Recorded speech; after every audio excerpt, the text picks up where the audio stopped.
Welcome to my Learning A to Z English channel. 1.7 Why We Travel. हम यात्रा क्यों करते हैं? Siddharth Pico Raghavan Iyer, born 1957 at Oxford, England, is known as Pico Iyer. Siddharth Pico Raghavan Iyer, जन्म 1957, Oxford England में हुआ, उन्हें pico Iyer के नाम से जाना जाता है. He is a British-born American essayist and novelist and is best known for his travel writing. वह एक ब्रिटिश में जन्मे अमेरिकी निबंधकार और उपन्यासकार हैं और अपने यात्रा लेखन के लिए सबसे प्रसिद्ध हैं. He was awarded the famous Guggenheim Fellowship for Creative Arts in 2005 and has won the accolade of Honorary Doctor of Humane Letters by the Chapman University. उन्हें 2005 में रचनात्मक कला के लिए प्रसिद्ध गुगेनहेम फेलोशिप से सम्मानित किया गया और चैपमैन विश्वविद्यालय द्वारा उन्हें Honorary Doctor of Humane Letters का सम्मान भी प्राप्त हुआ. He has authored several books including Video Night in Kathmandu, 1988, The Lady and the Monk, 1991, The Global Soul, 2000, and The Man Within My Head, 2012. उन्होंने Video Night in Kathmandu, 1988, The Lady and the Monk, 1991, The Global Soul, 2000, और The Man Within My Head, 2001 सहित कई किताबें लिखी हैं. He has been working as an essayist for Time since 1986. वह 1986 से Time में एक निबंधकार के रूप में काम कर रहे हैं. He also publishes regularly in the New York Review of Books and the New York Times and other renowned publications. वह नियमित रूप से The New York Review Books, The New York Times और अन्य प्रतिष्ठित प्रकाशनों में भी लेख प्रकाशित करते हैं. In his classic essay Why We Travel, Pico Iyer explores the reasons for his passion to travel and shares them with the readers. अपने क्लासिक निबंध Why We Travel में पिको अय्यर अपनी यात्रा के प्रति जुनून के कारणों की पड़ताल करते हैं और उन्हें पाठकों के साथ साझा करते हैं. He quotes famous writers and puts forth his own observations while probing into his own instinct to travel. वह प्रसिद्ध लेखों के उद्धरण देते हैं और अपनी यात्रा की प्रवृत्ति का निरीक्षण करते हुए अपने स्वयं के विचार प्रस्तुत करते हैं. Enormously interesting, the extract is equally inspiring for the readers who are looking for the adventures in their lives. बेहद रोचक, ये अंश उन पाठकों के लिए भी प्रेरणादायक है जो अपने जीवन में रोमांच की खोज कर रहे हैं. Why we travel? हम यात्रा क्यों करते हैं? We travel initially to lose ourselves, and we travel. Next, to find ourselves. हम शुरुआत में अपने आप को खोने के लिए यात्रा करते हैं, और फिर हम अपने आप को पाने के लिए यात्रा करते हैं. We travel to open our hearts and eyes and learn more about the world than our newspapers will accommodate. हम अपने दिल और आंखें खोलने के लिए यात्रा करते हैं और दुनिया के बारे में उससे अधिक सीखते हैं जितना हमारे अखबार में आता है.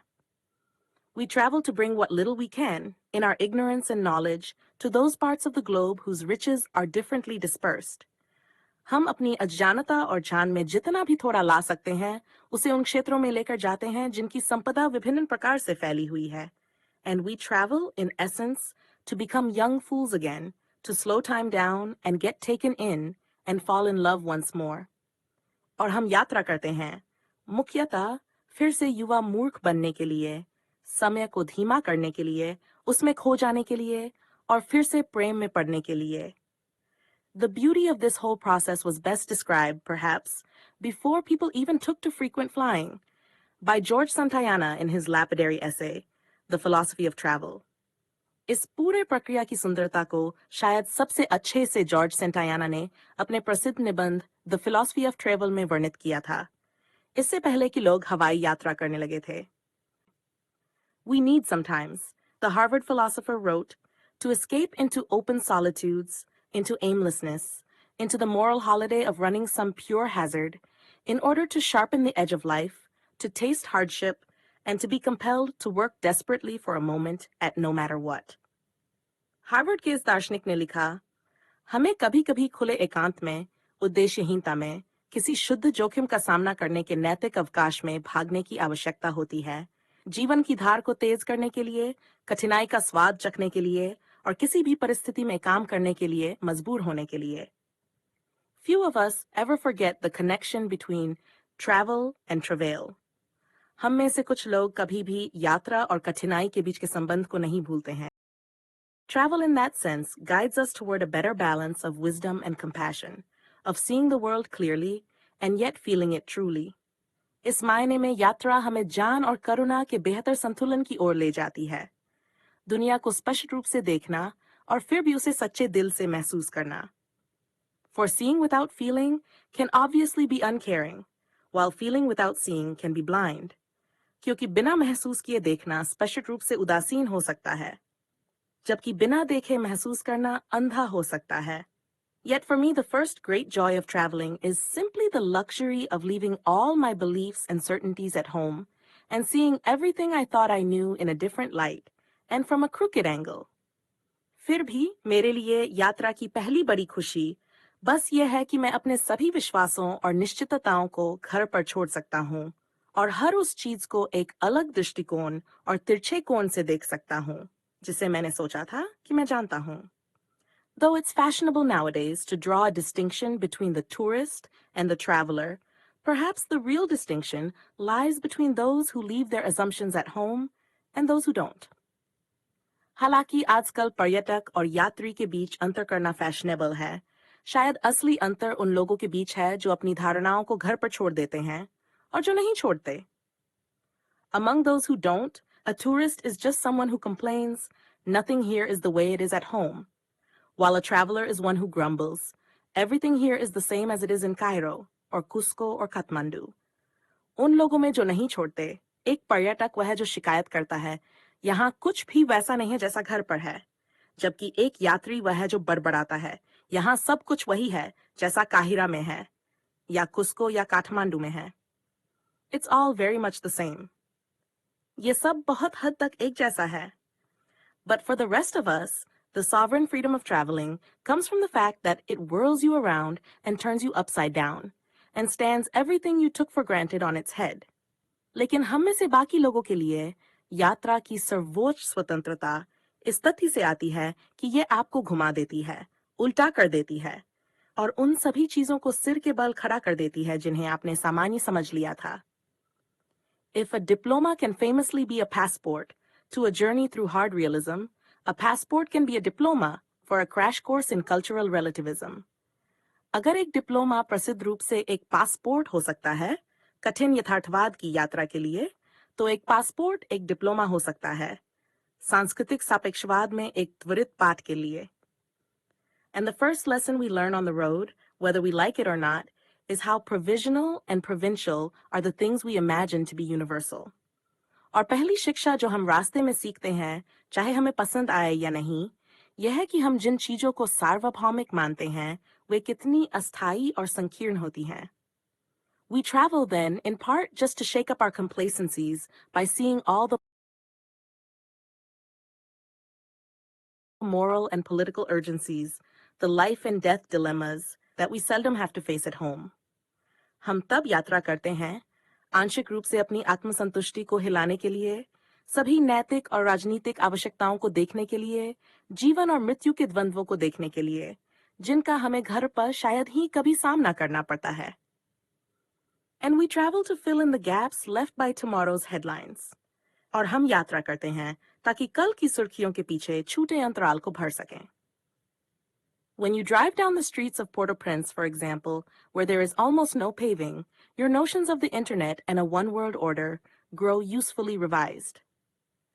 जब आप उदाहरण के लिए पोर्ट ऑ प्रिंस की सड़कों पर चलते हैं, जहां लगभग कोई पक्का रास्ता नहीं है, तो इंटरनेट और वन वर्ड ऑर्डर की आपकी धारणाएं उपयोगी रूप से संशोधित हो जाती हैं.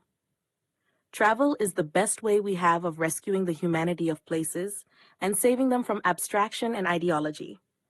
यात्रा हमारे पास उन स्थानों की मानवता को बचाने का सबसे अच्छा तरीका है और उन्हें अमूर्तता और विचारधारा से बचाने का तरीका है.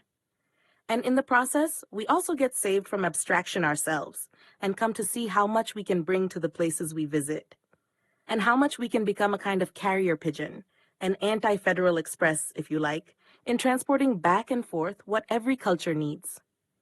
और इस प्रक्रिया में हम खुद भी अमूर्तता से बच जाते हैं और ये देखने में सक्षम होते हैं कि हम उन स्थानों में कितना कुछ ला सकते हैं जहां हम जाते हैं और हम किस हद तक एक प्रकार के संदेशवाहक कबूतर बन सकते हैं, एक एंटी फेडरल एक्सप्रेस, अगर आप चाहें हर संस्कृति की जरूरतों को ले जाने में। I find that I always take Michael Jordan posters to Kyoto and bring woven ikebana baskets back to California. मुझे लगता है कि मैं हमेशा माइकल जॉर्डन के पोस्टर क्योटो ले जाता हूँ और बुने हुए इकेबाना बास्केट कैलिफोर्निया वापस लाता हूँ. But more significantly, we carry values and beliefs and news to the places we go. And in many parts of the world, we become walking video screens and living newspapers, the only channels that can take people out of the censored limits of their homelands. लेकिन इससे भी महत्वपूर्ण बात यह है कि हम जिन स्थानों पर जाते हैं, वहां अपने मूल्य, विश्वास और समाचार लेकर जाते हैं, और दुनिया के कई हिस्सों में हम चलते फिरते वीडियो स्क्रीन और जीवंत समाचार पत्र बन जाते हैं. वे एकमात्र चैनल जो लोगों को उनके देशों की सेंसर की गई सीमाओं से बाहर ले जा सकते हैं. In closed or impoverished places like Pagan or Lhasa or Havana, we are the eyes and ears of the people we meet, their only contact with the world outside, and very often the closest, quite literally, they will ever come to Michael Jackson or Bill Clinton. बंद या गरीब स्थानों में जैसे pagan, Lhasa या हवाना, हम उन लोगों की आंखें और कान हैं जिनसे हम मिलते हैं, उनका बाहरी दुनिया के साथ एकमात्र संपर्क. और बहुत बार शायद वे कभी माइकल जैक्सन या बिल क्लिंटन के इतने करीब आए हों.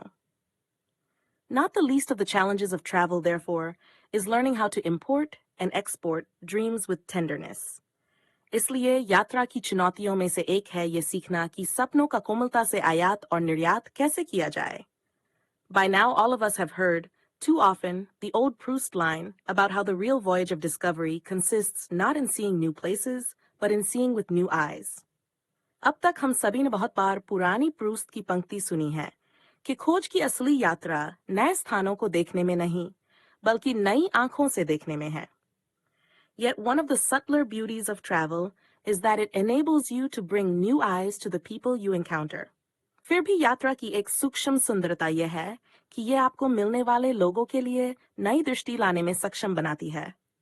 Thus, even as holidays help you appreciate your own home more, not least by seeing it through a distant admirer's eyes, they help you bring newly appreciative, distant eyes to the places you visit.